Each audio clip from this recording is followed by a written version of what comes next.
Spring hasn't quite yet sprung, but it's about time to start getting ready for spring fly fishing methods. And this is my favourite method for catching fish in spring. It's the most fun. And it's probably not going to be a surprise that it's buzzer fishing. Buzzer fishing is something that starts in the spring and ends in the late autumn. It can work all year, but those flies, once they start hatching off, the fish turn on at them, and it's the best fishing ever. Those hard, fast takes, and the fish just keep eating them all day. It's very consistent fishing. So much fun. Now, in this video, we're going to go over how to fish buzzers and what buzzers to fish and when.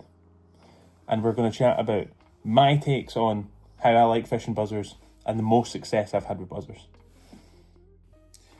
A quick explanation. Buzzers are the earliest form of chironomids. Now, chironomids are one of the main forms of insect that fish eat in the water column throughout the UK. And they start at the bottom of the lake or loch that you're on, and they'll hatch slowly, come out of their egg, and then come up in the water column very slowly, developing as they go up in the water. So they have a wing case. I'll put up a wee picture here of a natural chironomid. And they have a wing case, a lot of segments throughout the body, one part of their thorax, and all of these different bits are slightly different at every single loch throughout Scotland and the rest of the UK. So you want to try and have a lot of different buzzers just in case whichever water that you're fishing has a slightly different form of buzzer that the fish are going to turn on to. But there are some very staple buzzers that cover an awful lot. And that's what we're going to get into right now. So my favourite buzzers to fish are simple. The simpler you can go, the better. And it's always really important to have some simple buzzers. You'll see some really amazing looking patterns that have actually a lot of different colours in them, and they're quite complex for buzzers, and those work for sure. But I would say getting into buzzer fishing, the most effective buzzer fishing as well, can often just be with the most simple, plain buzzer. And there is no more simple and plain buzzer than the Vickers buzzer. This is simply, well, the original pattern is black thread and a collar of gold tinsel. And I don't know who came up with this fly, but they were genius, because this fly absolutely murders fish all over the place. That catches so many fish at many different lochs throughout Scotland, and it works well in England as well. So this is a must-have for any buzzer pattern. Now, black buzzers in general tend to be my staple buzzer to go through. You have lots of different colours of buzzer. You can fish any colour you like. But black buzzers tend to be my favourite, and at least I'll have that on my cast until you see that fish might be picking out olive more than black, because I'll often fish one black, one olive to start off with.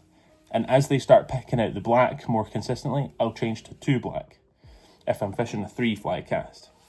Now, for anyone that's new, you might only be wanting to fish 1 or 2 flies. You can, of course, do that. You can fish a single buzzer on a floating line quite easily. But my preferred method is to start off on a midge tip, which is a slight sinking tip to the end of a floor, and 2 buzzers with either a fab or a booby on the point. If it's a small water, you generally use a fab, because boobies aren't really allowed at most small waters. And that allows you to fish consistently throughout the water column. Now, my second favourite way to fish buzzers is straight lining buzzers. That's when you have one larger buzzer on the point, which is normally a size 10, and then 2 smaller buzzers up the cast, so on your droppers. That allows you to fish. The reason it's called straight lining is because your line sits straight in the water. That point buzzer is more of an anchor. That sits quite deep in the water column as the deepest fly on the cast. And then the other 2 are coming up to your floating line. Now, one of the questions we've been getting a lot in the comments, and I've seen a lot of discussion around, is leader length. And since we're just chatting about buzzers today, I'll go over my favourite leader lengths for buzzers. But we'll go into that in other videos for different methods. But my favourite, and generally my staple for most casts, is 1 full wingspan. So we'll take the leader and just do this with the leader length, and 1 full wingspan as you stretch your arms out. That 3 times. So I will do one wingspan from the fly line to the top dropper, one wingspan from the top dropper to the middle dropper, and then one more wingspan from the middle dropper to the point fly. Now, the reason why that works quite well is that it's specific to you. So your own wingspan matches your height and generally how tall your rod will be in when you're fishing. So if you've got a smaller wingspan, a smaller leader might be easier for you to turn over. Now, that's not a hard and fast rule. You can fish whatever leader length you like, but when you're starting, that's generally a good premise to start getting into. And from there, you can work up and down in preference. If you want your leader length to be slightly shorter, you'll learn that. If you find that you're getting in too many tangles with too long of a leader, I would suggest shortening it a little bit. And if you find that you're not getting enough confident takes and that your flies are too close together, then maybe make your leader a little bit longer. Those are generally my rules for setting up a leader with buzzers. And generally, across the piece, that is my leader setup, really. Now, how to fish buzzers. Buzzers can be fished in any way, as we had a bit of chat in the last video. But, in general, the most effective way to fish buzzers is slowly. A slow figure of 8, slowly bringing them back, is generally the most effective. Near static. I try to describe it as near static as possible.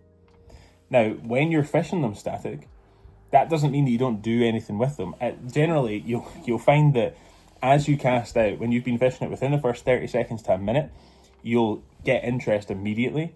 And as things start to slow down, or there's different patches of fish in the water in front of you, I like to fish static and just keeping up with it as much as possible, slow figure of 8, and then one long pull to raise the buzzers up in the water column.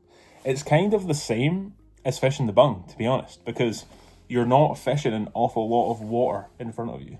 You're just leaving your fly sitting in one spot, which means if you're not covering a lot of water, you're losing opportunities to interact with fish. So if you leave them there for a little bit, raise those buzzers up in the water column, then let them come back down, that's a new fresh bit of water you're fishing.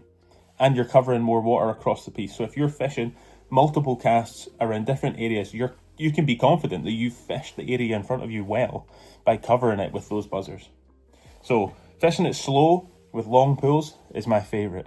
Now, if you find, here's one little trick, if you find that you're getting fish as you pull it up, then try fishing it faster. You can actually cover a lot of bases with that initial technique because you're fishing it slow, then one long pull, and that one long pull, if you start getting takes on it, start fishing it generally faster across the piece. Speed up your figure of 8. Try and mix it around a little bit if you're not getting takes. But that way to start off is by far my favourite. Now, the bung isn't my favourite way to fish the buzzers. I find that when fishing the bung and buzzers, it's just not as in touch with it. Sometimes you will get ripping takes on buzzers, and having the line in your hands being connected to your fly, you can feel that take rip out of your hand, and it's one of the best feelings in fly fishing, to be honest. Now, if you're fishing the bung, sure, you're going to get an immediate take under the bung, but if you're not in perfect contact with that, you're going to have either a situation where your line goes from completely loose to hard super fast, and if you're not really in touch with your line to give it a little bit of slack, then you're just going to burst your whole cast, or you're going to get a lot of missed takes on the bung. Now, that doesn't mean that it doesn't work at all. It's just simply my preference to fish them straight line or with a fab on the point, and that's how I like to be in touch with the buzzers. Also, the takes feel great. The takes feel incredible when you're getting an absolute smash from a fish cruising past, because they will often hit them at a lot of pace, and that pace can be a lot of fun when they start ripping away from it. The time that I get smashed the most and actually get broken on my leader is fishing buzzers, because they hit it so hard. So that's one thing to bear in mind. If you find that you're fishing the bung and you're not getting as many takes, or you're missing fish that you feel like you could be getting, try switching it up to go straight line. Now, for anyone that's looking for any of the buzzers or any of the kit that I was talking about in this video, please go and check out My Fishing Flies in Grangemouth, or on their website. You can find all of the stuff that I was talking about in this video, loads of patterns, and for wider fly fishing goods and fly tying stuff, they are the go-to shot. Now, that's generally how I like fishing buzzers. If anyone has any questions on buzzers and how to fish them, please let me know in the comments below. Hit me up if you have any other suggestions for videos that you would like to see on specific methods, and I'll catch you in the next video. Tight lines.